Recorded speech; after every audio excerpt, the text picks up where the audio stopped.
À nouveau, bonjour. Nous sommes toujours dans le stand Sharp sur l'IFA 2009 et vous souhaitez en fait nous exprimer l'engagement clair. D'ailleurs, on le voit quand on arrive sur le stand qui a des couleurs vertes qui sont à peu près présentes partout.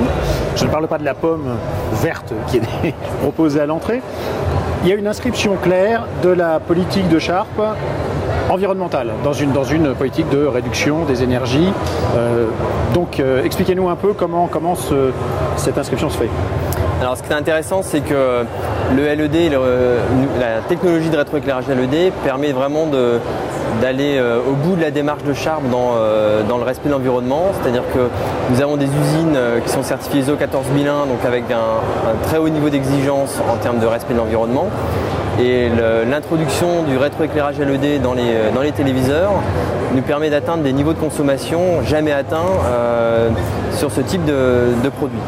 Donc clairement, quand on compare un produit de l'année dernière par rapport aux performances d'aujourd'hui sur les rétroéclairages LED, on baisse la consommation d'à peu près 60%. Donc on atteint des niveaux de performance extrêmement élevés, avec néanmoins une qualité d'image supérieure à ce que l'on pouvait obtenir sur des rétroéclairages traditionnels.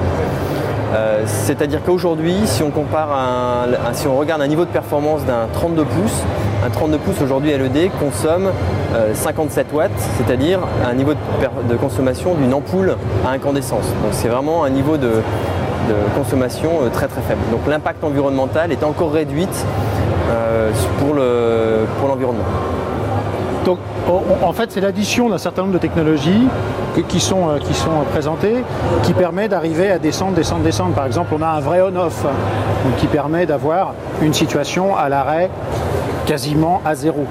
Oui, exactement. L'idée, c'est vraiment de proposer aux consommateurs un produit qui est le plus économe possible. Alors effectivement, on a des interrupteurs on-off qui permettent d'avoir une consommation en veille de 0,01 watts.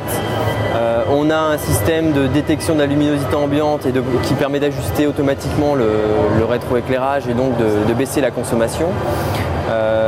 On utilise des plastiques à base de plastique recyclé.